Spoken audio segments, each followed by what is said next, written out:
My name is Rachel Thompson.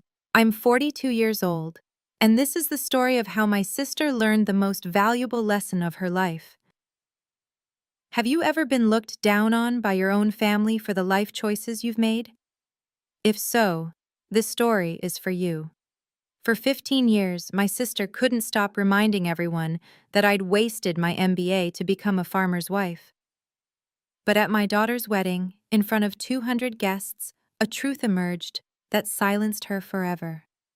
Before I continue, please take a moment to like and subscribe, but only if you genuinely enjoy this story.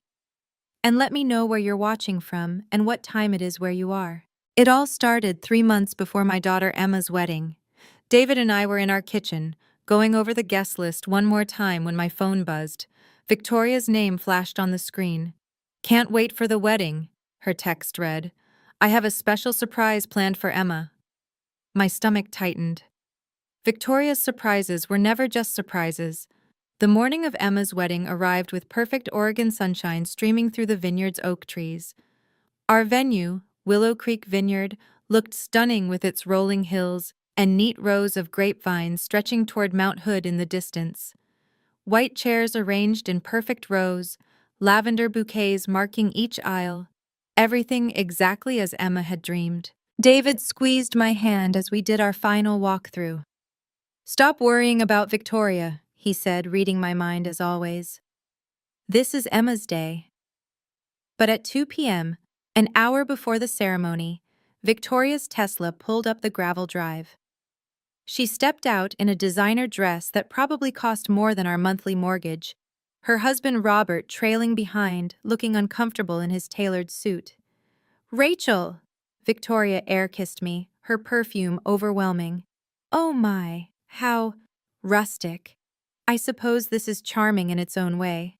She glanced at the barn where the reception would be held. "Very authentic.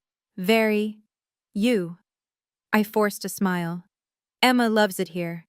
"Of course she does, sweetie. She grew up with simple tastes." Victoria's eyes swept over my dress, a elegant but modest navy blue number I'd found at Nordstrom Rack. "Is that what you're wearing?" Before I could respond, she turned to the wedding coordinator. "I need to speak with whoever's handling the speeches. I have something special planned for my niece." The coordinator looked at me questioningly. I nodded, though my chest tightened.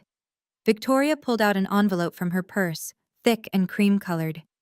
"This is part 1 of my gift," she said, waving it mysteriously. "Part 2 comes during my toast." I didn't know then that her gift would change everything. As guests began arriving, Victoria positioned herself near the entrance like an unofficial greeter, making sure everyone noticed her. "Yes, I flew in from San Francisco," I heard her tell Emma's college roommate. "Had to push back a board meeting, but family comes first, doesn't it?" She intercepted our neighbors, the Johnsons. "Oh, you know Rachel from the farmer's market? How quaint. I keep telling her she could do so much more with that MBA. But some people prefer the simple life." David's jaw clenched as he adjusted his tie, the one Emma had given him that said "Father of the Bride" in small letters. His hands, permanently etched with soil lines despite scrubbing, trembled slightly. "Let it go," I whispered. "She's doing it again," he muttered, "making this about her." The MC, a young man named Tyler, approached us looking flustered. "Mrs. Thompson, your sister insists on giving a special toast. She says she's cleared it with you?" I hadn't, but Victoria was already beside us. "Of course it's cleared. I'm the bride's only aunt. I've prepared something inspirational for Emma." She handed Tyler a note card. "Make sure you introduce me properly. Victoria Mitchell, Senior Marketing Director at Technova Industries." Tyler glanced at me. The ceremony would start in 20 minutes. 200 guests were taking their seats. My father, 73 and recovering from hip surgery, was being helped to his chair by my mother. This wasn't the time for a confrontation. "Fine," I said quietly. "But keep it brief, Victoria." She patted my shoulder condescendingly. "Don't worry, sister. I know exactly what needs to be said." The way she emphasized "exactly" made my blood run cold. The ceremony was beautiful. Emma glowed as she walked down the aisle, her white dress catching the afternoon light. Her new husband, Marcus, teared up when she reached the altar. Even Victoria seemed moved, dabbing her eyes with a monogrammed handkerchief. But during the reception, as guests enjoyed their farm-to-table dinner, Tyler tapped the microphone. "Ladies and gentlemen, before we hear from the best man and maid of honor, the bride's aunt has requested to share some words. Please welcome Victoria Mitchell, Senior Marketing Director at Technova Industries." Victoria stood, smoothing her dress. The spotlight found her immediately. She'd positioned herself at the head table where everyone could see her. "Thank you, Tyler." She smiled, diamond earrings catching the light. "You know, watching Emma today reminds me of watching her mother at her wedding 20 years ago." A few guests smiled. This seemed harmless enough. Rachel was so young then, so full of potential. Victoria's voice carried perfectly through the speakers. Fresh out of Northwestern with her MBA, the world at her feet. We all had such high hopes. The temperature in the room seemed to drop. David's hand found mine under the table. Victoria wasn't done. As Victoria continued her speech, my mind flashed back through 15 years of moments just like this. Christmas 2010. "An MBA from Northwestern and you're doing bookkeeping for vegetables?" She'd laughed, wine glass in hand, while our extended family listened uncomfortably. Thanksgiving 2015. "I just closed a $1 million campaign," she announced, then turned to me. "Rachel, are you still counting carrots?" When I explained we'd just landed a contract with Whole Foods, she waved dismissively. "How nice. Local grocery stores need suppliers too, I suppose." Emma's high school graduation. "Maybe Emma should spend a summer with me in San Francisco," Victoria suggested loudly. "Show her there's more to life than dirt and farmers markets. No offense, David, but she needs to see successful people." David never responded to her barbs. His success spoke quietly. The third-generation farm he'd modernized, the sustainable practices he'd pioneered, the employees he treated like family. But Victoria only saw dirt under his fingernails. The worst was when she'd visited, once, 5 years ago. She'd stood in our doorway, refusing to come inside. "I'm allergic to all this," she gestured vaguely. "The smell, the dust. How do you live like this, Rachel? You had such potential." Her own children, whenever we saw them at family gatherings, would wrinkle their noses when Emma hugged them. "Mom says you smell like farm," her daughter had once announced. Victoria hadn't corrected her. Each slight had been small enough to seem petty if I complained, but together they'd worn grooves in my heart. My parents noticed but said nothing. Victoria had always been the golden child, the one who'd made it. Now, standing before 200 guests at my daughter's wedding, Victoria was doing it again. But this time, something felt different. David's calm beside me wasn't resignation, it was anticipation. "Patience," he'd always said. "Success doesn't need to announce itself." I thought he meant it philosophically. I didn't know he meant it literally. Not until Tyler started checking his phone repeatedly, glancing toward the entrance with increasing frequency. Something was about to happen. Victoria's speech continued, each word carefully chosen to wound while maintaining plausible deniability. When Rachel told me she was marrying a farmer, Victoria paused for effect. "I thought it was a phase. You know, some women go through that back-to-nature thing." Several guests shifted uncomfortably. But 20 years later, here she is, still persevering. The first sign of her contempt was always the refusal to visit. In 15 years, Victoria had come to our farm exactly once. She'd lasted 10 minutes before claiming allergies and waiting in her car. When Emma had won her 4-H championship at 16, a huge honor in our community, Victoria had declined the celebration.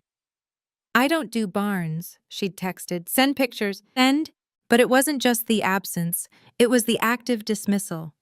When Emma had posted about her acceptance to UC Davis's agricultural business program, Victoria had commented publicly, "Well, I suppose someone has to do it.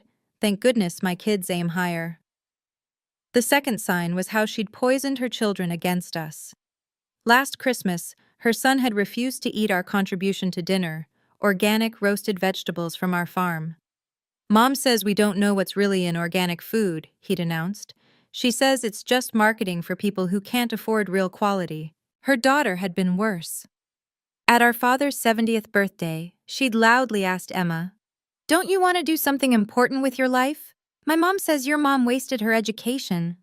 You don't want to end up like that, do you?" Emma had cried the whole drive home. Now Victoria was building to something, her voice rising with false concern. "I just hope Emma remembers that she doesn't have to limit herself. That just because her mother chose to—" She paused, searching for words. "Step back from ambition doesn't mean she has to." Marcus's parents exchanged glances. His mother, a federal judge, raised an eyebrow. His father, a pediatric surgeon, set down his wine glass rather firmly. David remained perfectly still, but I noticed him check his phone. A small smile played at his lips. "Almost time," he whispered. "Time for what?" If I stayed silent now, the damage would ripple far beyond this moment. Emma's shoulders were already hunching inward, that same defensive posture she'd developed in high school when Victoria's comments had filtered through the family. She'd started lying about what her parents did, telling friends her dad was in agricultural management instead of proudly saying he was a farmer. Marcus kept glancing at her with concern. They'd fought about this before. Emma's shame about our life, her constant need to prove she was more than just a farm girl. It had taken 2 years of therapy for her to work through it, to stand tall when she talked about joining the family business after graduation. Now Victoria was undoing all of that in front of everyone who mattered to Emma. David's family sat at table 3, his brother and sister who'd stayed in farming, who'd built their own successful operations. They looked uncomfortable, embarrassed for us. His mother, 80 years old and sharp as ever, gripped her cane tighter with each word Victoria spoke. But it was my parents I worried about most. My father, who'd worked construction his whole life to put Victoria and me through college, stared at his plate. My mother had tears in her eyes. They'd always made excuses for Victoria. "She's just driven," they'd say, or "success changes people." If I let this continue, Emma would spend her honeymoon apologizing for us. She'd distance herself from the farm, from the life she actually loved.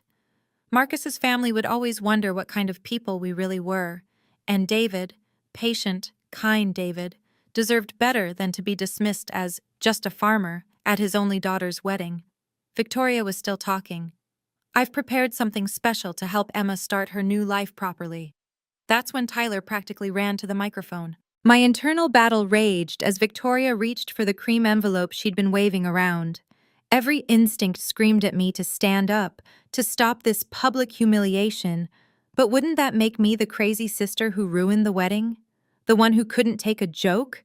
Victoria had perfected the art of plausible deniability, every insult wrapped in concern, every dig disguised as advice.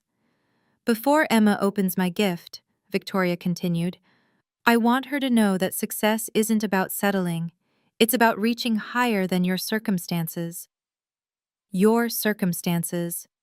As if our life was something to overcome. I thought about the MBA diploma hidden in my home office drawer, the one I'd never hung because Victoria had made me ashamed of what I'd done with it. The job offers I'd turned down to build something meaningful with David. The sustainable agriculture conferences where I spoke about financial planning for small farms, never mentioning them to family because Victoria would mock them. For 20 years, I'd chosen dignity over confrontation. But dignity without boundaries was just doormat behavior dressed up in nice clothes. Emma's best friend was recording the speeches. This would live forever on social media unless I acted. But how could I stop it without becoming the villain? David squeezed my hand 3 times, our old signal for trust me. Tyler was now at Victoria's elbow trying to get her attention. "Ms. Mitchell, I'm sorry, but we need to pause." "In a moment," Victoria dismissed him. "This is important. Emma, sweetie, your mother chose love over success. That's sweet. But you don't have to make the same sacrifice." The word sacrifice hung in the air like a slap. Then Tyler grabbed the microphone. Victoria wrestled the microphone back from Tyler with a laugh that didn't reach her eyes. Just one more minute, young man. This is family business. She turned back to the crowd, her smile sharp as glass. Where was I? Oh yes, Emma's future. She held up the envelope. Inside this is a check, but more importantly, a letter of introduction to my CEO. Because unlike some people, I believe in opening doors, not closing them. The emphasis on some people while looking directly at me wasn't subtle. You see, Victoria continued, her voice syrupy sweet, not everyone needs to peak at 22 with an MBA they'll never properly use. Emma, darling, you're young. You don't have to follow in your mother's footsteps. You don't have to settle for… She gestured vaguely at the barn, the vineyard, our family's table. This. Marcus's mother audibly gasped. Several phones came out, people were recording. I mean, it's admirable, really. Victoria's tone suggested it was anything but. Rachel found a simple man with simple dreams and decided that was enough. But Emma, you were raised to want more, weren't you? Even if your environment didn't always encourage it. David's brother started to stand, but his wife pulled him down. When I see David, Victoria continued, now fully performing, I see an honest, hard-working man, salt of the earth, as they say, the kind of person who keeps America fed. Important work, truly. Someone has to do it. The condescension dripped like honey from a knife. But Emma, sweetie, you have options, real options.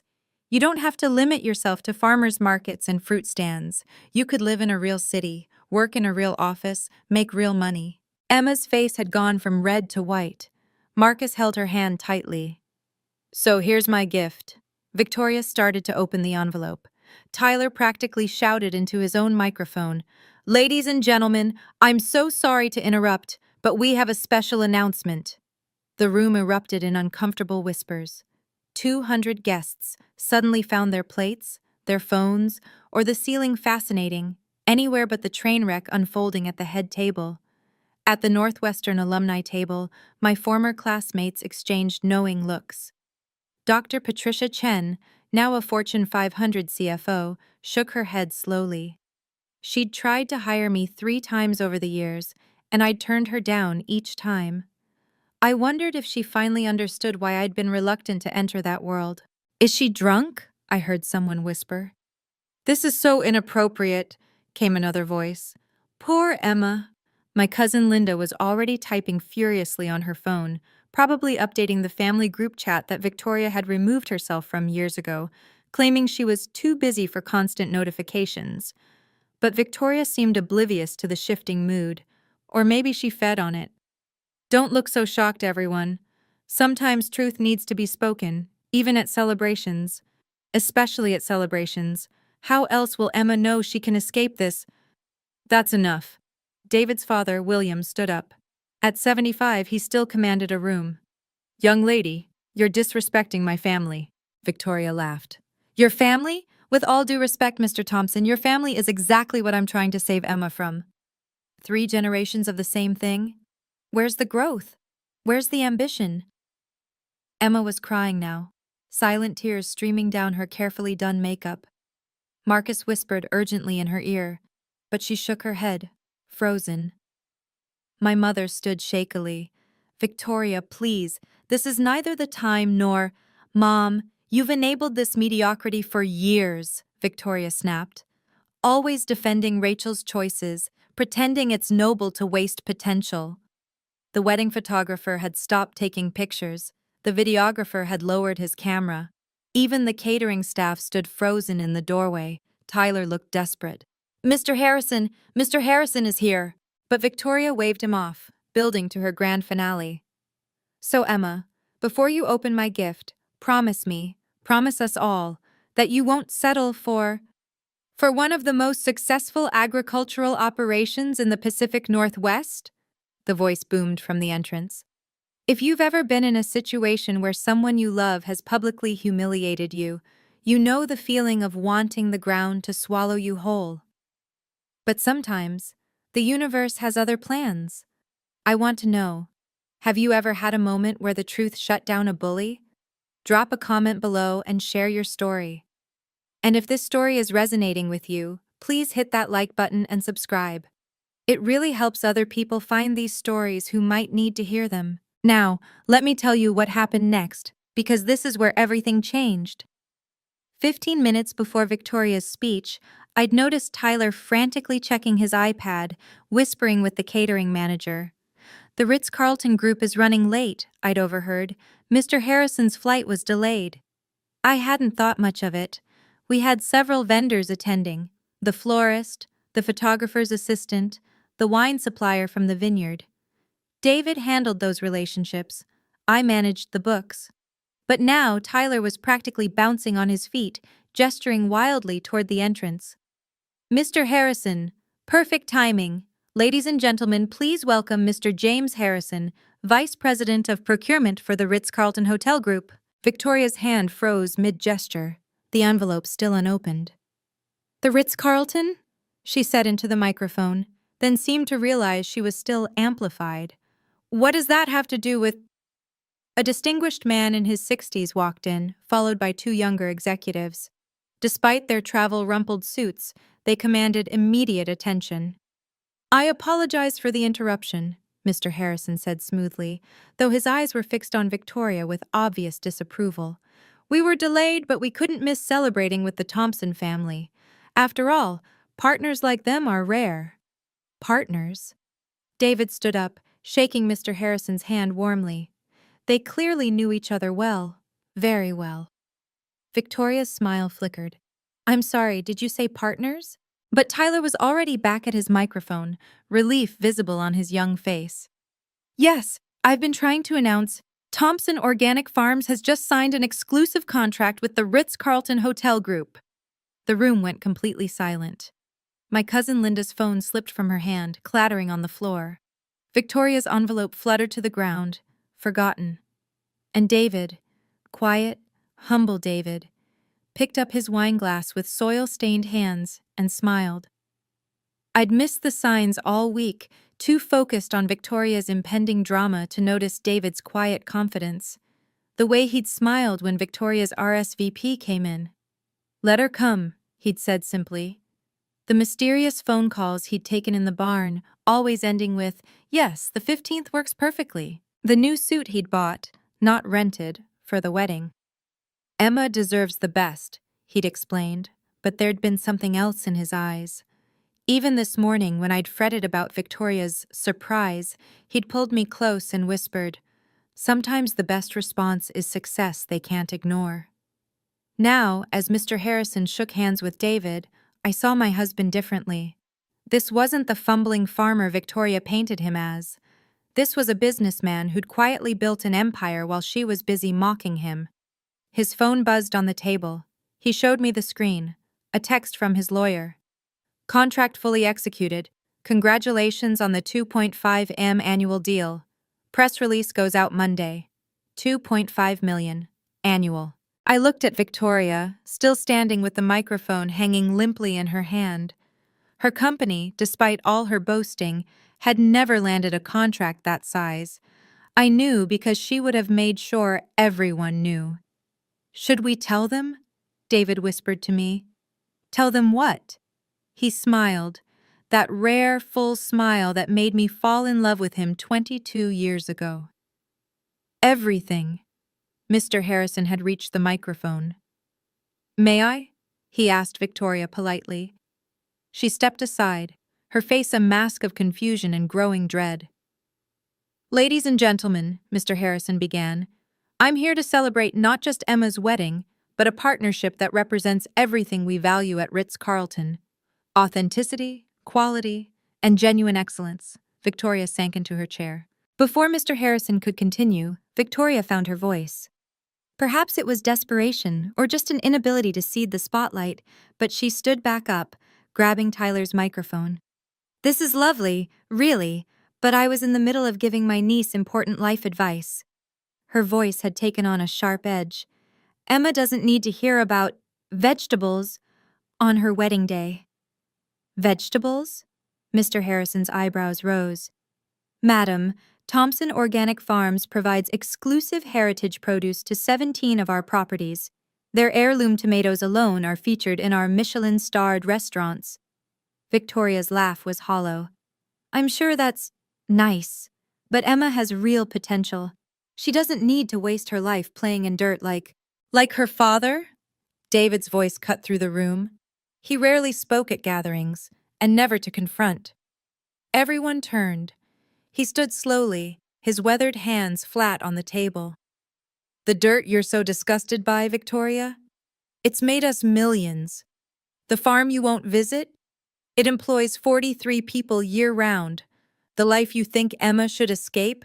It's putting her through college debt-free and funded this entire wedding without touching her trust fund. Trust fund? Victoria's face went white. What trust fund? The one I set up when she was 5, David said calmly. Right after we landed our first major contract. You know, back when you were still an intern, telling everyone I'd never amount to anything. The room was so quiet you could hear the vineyard's fountain outside. But please, David continued, his voice steady but firm, continue telling our daughter she should be ashamed of where she comes from. Tell her to be like you, leveraged to the hilt, 3 mortgages on a penthouse, leasing cars you can't afford, all to maintain an image. How dare you? Your husband told me, David said simply. Robert asked for financial advice last month. Seems your company isn't doing as well as your Instagram suggests. Victoria's hands shook. The envelope, her grand gift, lay forgotten on the floor. Emma stood up, her voice small but clear. Aunt Victoria, please stop. The silence that followed was suffocating. 200 guests held their collective breath, witnessing the kind of family drama usually reserved for reality TV. Victoria stood frozen, her designer dress suddenly looking like costume armor that had cracked. Her mouth opened and closed, but no words came. For someone who always had a cutting remark ready, the silence was deafening. Marcus's mother, the federal judge, set down her napkin with deliberate precision. The small gesture somehow felt like a gavel falling. Robert, Victoria's husband, had his head in his hands at their table. Their 2 teenagers stared at their phones, probably hoping to disappear. My father struggled to his feet, leaning heavily on his cane. Victoria, he said quietly, but his disappointment echoed through the barn. Your mother and I raised you better than this. She turned to him, desperate. Dad, I was just trying to… To what? Humiliate your sister? Shame your niece? Destroy a wedding? His voice broke. What happened to you, sweetheart? That's when Emma moved. My quiet, people-pleasing daughter walked straight to Victoria and gently took the microphone from her hands. Aunt Victoria, Emma said, her voice stronger now. I'm not ashamed of where I come from. I'm joining the family business because I want to, not because I have to. I have a trust fund that could pay for any life I choose, but I choose this one. She turned to address the room. I choose to work with my hands. I choose to feed people. I choose to build something real, not just a LinkedIn profile. A few guests began to clap, but Emma raised her hand. Wait, she said. There's something else everyone should know. Tyler was already moving, practically running now with his iPad. Ms. Thompson, should I… Emma nodded. Go ahead, Tyler. He cleared his throat, his young voice carrying surprising authority. Ladies and gentlemen, before we continue, there's one more announcement about Thompson Organic Farms.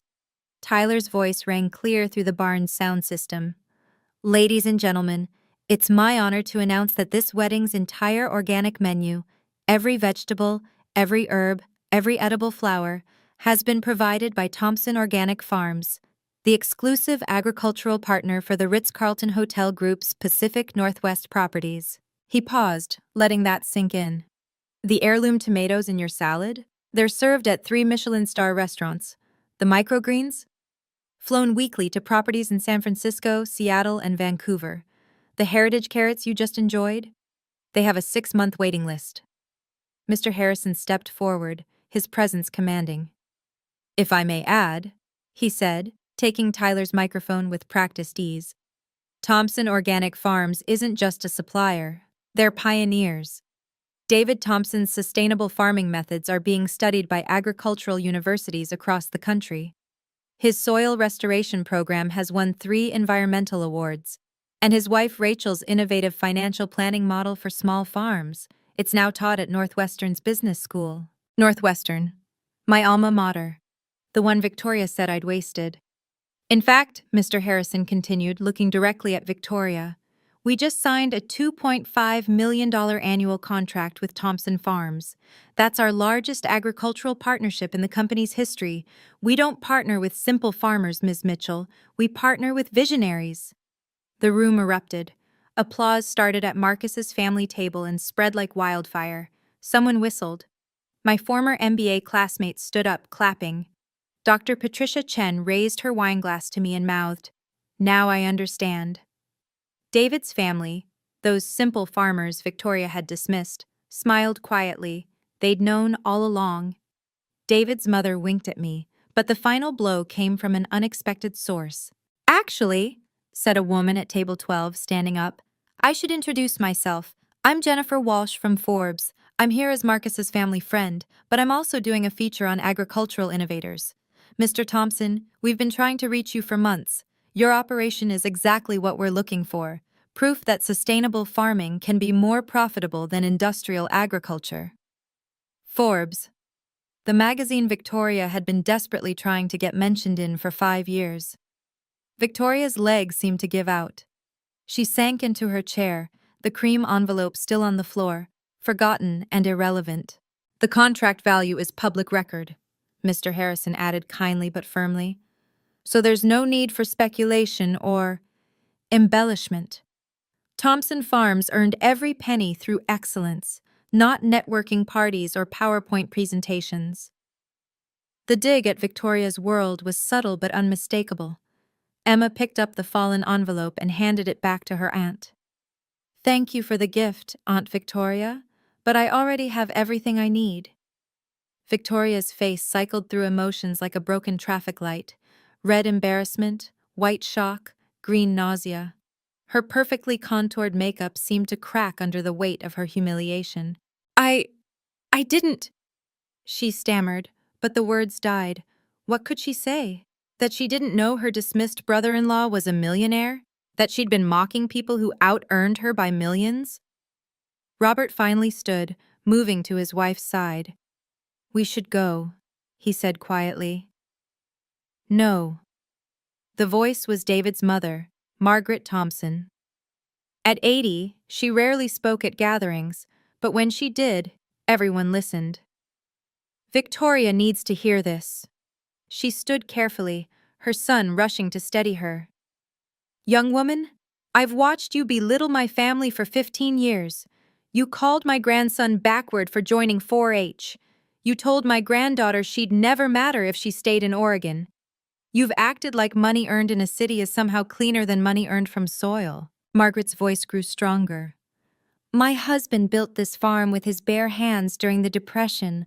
My son modernized it without losing its soul. And Rachel, the woman you say wasted her education, she turned it into an empire. What have you built, Victoria, besides debt and delusions?" The elderly woman's words hit like precisely aimed arrows. Marcus's mother, the federal judge, stood next. "If I may," Judge Harrison said, her voice carrying the authority of countless courtrooms, "I initially had concerns about my son marrying into a farming family. I thought, like you, Ms. Mitchell, that agriculture was somehow lesser. But I've learned something. Authenticity can't be bought or faked.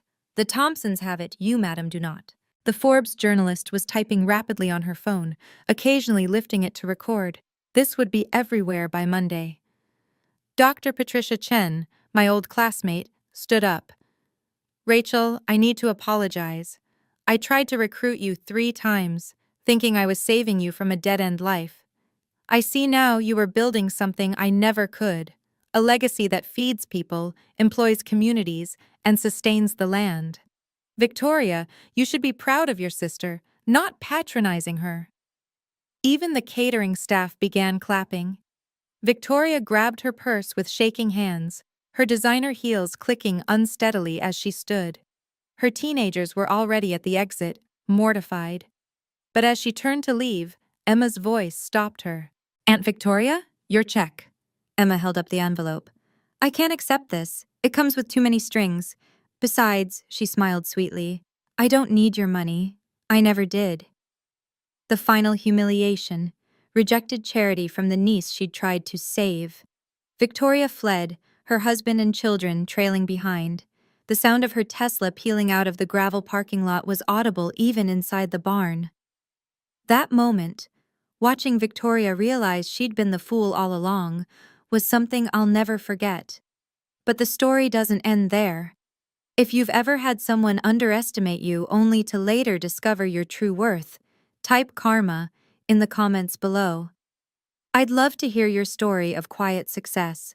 And if you're finding value in this story, please remember to like and share it with someone who needs to hear that success doesn't always look like a corner office or a designer suit. Now, let me tell you what happened 2 weeks later, because that's when Victoria's carefully constructed world came crashing down. After Victoria's dramatic exit, the barn fell silent. 200 guests waited to see how we'd handle this disaster. This was my moment to gloat, to finally unleash 15 years of suppressed comebacks. Instead, I stood up slowly, taking the microphone Tyler offered. "I want to apologize to all of you," I began, my voice steady. "Family drama doesn't belong at a wedding. Emma and Marcus deserve better." "Mom, no," Emma started, but I smiled at her. "But since we're being honest," I continued, "let me share something. Success isn't about what you earn or where you live. It's about being able to sleep peacefully, knowing you've built something real. It's about employees who become family, customers who become friends, and work that feeds people, literally and figuratively." I looked at the Forbes journalist. "Ms. Walsh, if you want a story, here it is. American agriculture isn't dying. It's evolving. And it's being led by people like my husband, who respects tradition while embracing innovation." David stood beside me, his hand finding mine. "We're not perfect," I said. "We've made mistakes, taken risks that didn't pay off, had lean years where we questioned everything. But we've never had to pretend to be something we're not. We've never had to tear others down to feel tall." Mr. Harrison nodded approvingly from his table. "As for my MBA," I smiled, "I use it every day. I've turned a third-generation family farm into a multi-million-dollar sustainable agriculture business. I've created financial models that help small farms survive against corporate agriculture. I've consulted for farms across 3 states. That's not waste, that's purpose." I turned to Emma and Marcus. "This is your day, your beginning. Don't let anyone, family or otherwise, make you feel small for choosing happiness over appearances." Then I did something that surprised even me. "We're also announcing that Thompson Farms will be donating $50,000 to the Oregon Agricultural Scholarship Fund, specifically for students who've been told farming isn't a real career." The applause was deafening, but I wasn't done.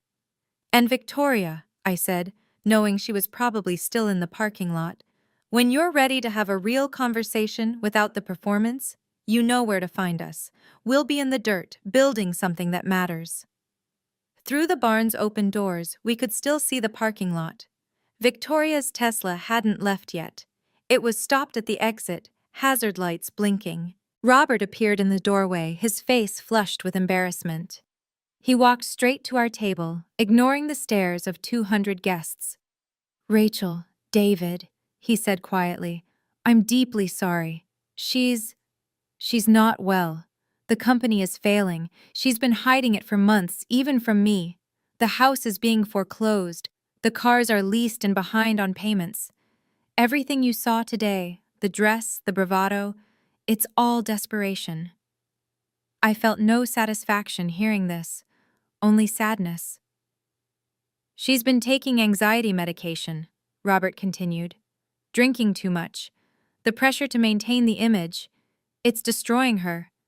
And then to find out you've been successful all along, that she's been mocking people who could buy and sell us 10 times over." "Robert, David said gently. She's still family. Family she's treated terribly, Robert replied. I've watched it for years, said nothing. I'm complicit, but seeing her attack Emma at her wedding, his voice broke. That's our niece. What kind of people have we become? Marcus's father, the pediatric surgeon, approached. Robert, if she needs help, real help, I can recommend someone. Burnout and status anxiety are real medical conditions. Robert nodded gratefully. She's in the car, crying. She keeps saying she's ruined everything. And honestly, she has. Our kids won't speak to her. They're mortified. Through the window, we could see Victoria's teenage daughter approaching our table. She looked exactly like Victoria had at that age, before the ambition turned toxic. Aunt Rachel, she said quietly. I'm sorry about Mom. She's not really like this. Or maybe she is, but it's gotten worse since the company started failing. She's been so scared of anyone finding out. Sweetheart, I said, pulling her into a hug. Your mom is still my sister. She says things about you, the girl whispered. But I know they're not true. I follow the farm on Instagram. I've seen the awards, the articles. I even wrote a school paper about sustainable agriculture using your model. Victoria's own daughter, secretly admiring what her mother mocked. Robert gathered his children. We're going to go. Emma, Marcus, I'm so sorry. Your wedding is beautiful. Don't let this ruin it. As they walked to the parking lot, Victoria never got out of the car. Through the tinted windows, we could see her hunched over the steering wheel. The Tesla finally pulled away, taking with it 15 years of carefully constructed superiority. 2 weeks after the wedding, I was in my office reviewing contracts when my phone rang. Victoria's name appeared on the screen. I'd been expecting this call. Rachel? Her voice was small, nothing like the commanding tone from the wedding.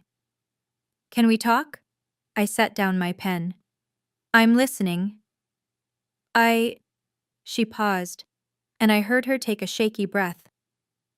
Technova filed for bankruptcy yesterday. The board fired me last week. They found out I'd been inflating our numbers to investors. I could face charges. I stayed silent, letting her continue. Robert's leaving me. He says he can't watch me destroy myself anymore. The kids are staying with him. They won't even look at me. Her voice cracked. I've lost everything, Rachel. Everything I said mattered. What do you need, Victoria? She sobbed. I need $50,000 just to get through the legal fees, to keep me out of jail. I know I have no right to ask. I know what I've done to you, to David, to Emma. But you're my sister, and I have nowhere else to turn. $50,000, the exact amount we donated to the scholarship fund. I saw the Forbes article, she continued desperately, about your success, the contract with Ritz-Carlton. You can afford it. I'll pay you back, I swear. I'll do anything. I'll work at the farm. I'll apologize publicly. Whatever you want. Victoria, I said carefully, when was the last time you visited Mom and Dad? What? Christmas 2 years ago. Try 3 years. When did you last call Emma just to talk, not to criticize? Silence. When have you ever, in 15 years, said anything positive about our life? I was jealous, she burst out. Is that what you want to hear? I was jealous and petty and cruel. You had everything, real love, purpose, authenticity. I had debt and lies and a husband who stayed for the kids. I attacked you because your happiness made my emptiness unbearable. It was the first honest thing she'd said in years. Please, Rachel, I know I don't deserve mercy, but I'm drowning. I thought about David's words. Success doesn't need to announce itself. I thought about Emma's grace at her wedding. I thought about the scholarship fund, helping kids who'd been told they weren't enough. Victoria, I said finally, I won't give you money. Her sob was audible through the phone. But I will give you something else. I won't give you money, I repeated, but I'll connect you with a financial counselor who specializes in bankruptcy and recovery. Her name is Sarah Chen. We went to Northwestern together. She helps people rebuild after financial crisis, and she does it with dignity. Victoria was quiet, processing this. I'll also give you the contact for a therapist who works with status anxiety and identity crisis. Dr. Morrison helped Emma when your comments were affecting her self-worth. He's excellent. Rachel, I need cash, not... No, Victoria. You need to rebuild your life on something real, not another bailout that lets you avoid consequences. The 50,000 would be gone in 3 months and you'd be right back here. You're punishing me. I'm breaking a cycle, I corrected. Mom and Dad always bailed you out. Every bad investment, every overspend, they covered it. It didn't help you. It enabled you. She was crying now, ugly sobs that reminded me of when we were children and she'd skinned her knee. But I could go to jail. Sarah will help you negotiate with prosecutors. If you're honest about your mistakes, you'll likely get probation and restitution, not jail time. But you have to be honest, Victoria. Completely honest. No more image management. You have millions and you won't help your own sister? I am helping you, just not the way you want. I pulled up Sarah's contact information. Sarah charges on a sliding scale. Dr. Morrison does too. I'll cover those fees. They'll probably total about 5,000 over 6 months. That's my offer. 5,000 in therapy instead of 50,000 to save me? Yes, because therapy might actually save you. The money would just delay the inevitable. David walked into my office, having heard most of the conversation. He nodded supportively. There's one more thing, I added. If you take this offer, you need to apologize to Emma. Really apologize. Not a text, not a card, face to face. And you need to mean it. She'll never forgive me. You might be surprised. Emma has more grace than both of us combined.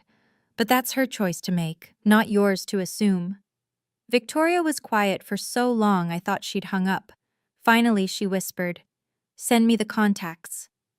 Victoria? What? When you're ready, really ready, you're welcome at the farm. Not as a visitor looking down on us, but as family willing to get their hands dirty.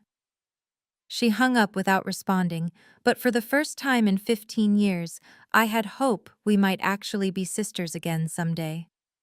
6 months have passed since that phone call.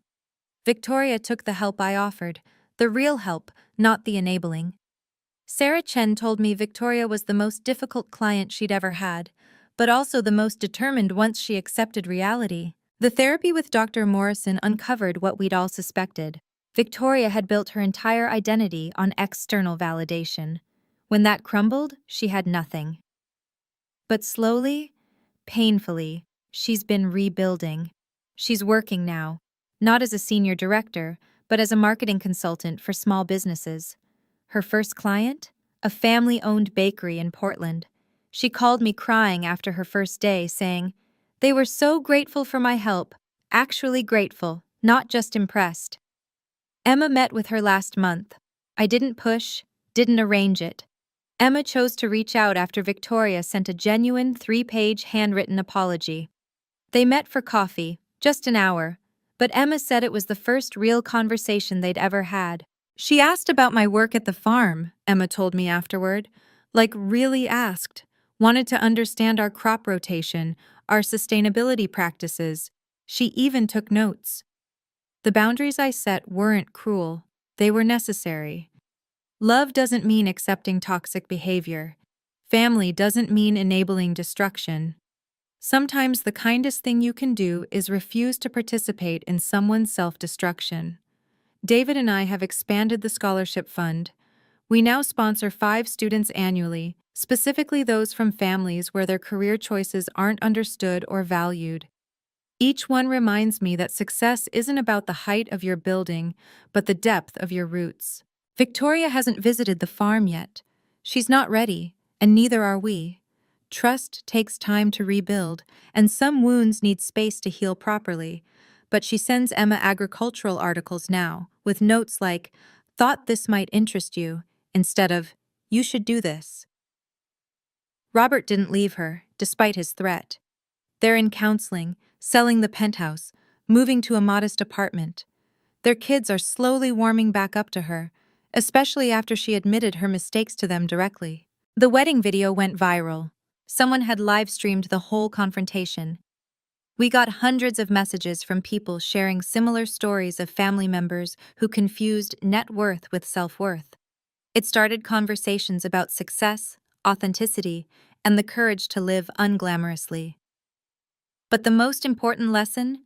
Sometimes the best response to someone's contempt is simply living well, without apology or explanation. That's where our story stands today. Victoria is learning that respect can't be bought, only earned.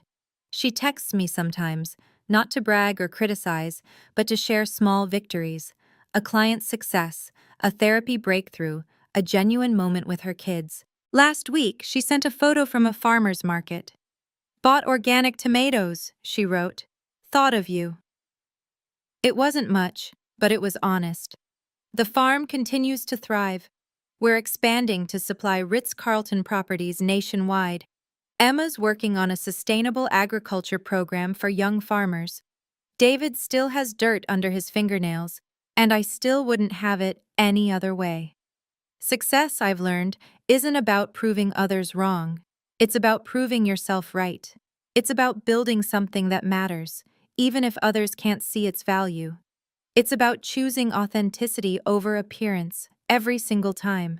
And sometimes, just sometimes, the universe provides a moment of perfect clarity where truth stands up in front of everyone and refuses to be ignored. That moment at Emma's wedding wasn't about revenge. It was about revelation. And in the end, it might have saved my sister's life.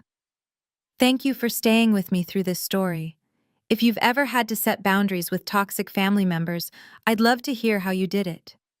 Was I too harsh with Victoria? Not harsh enough?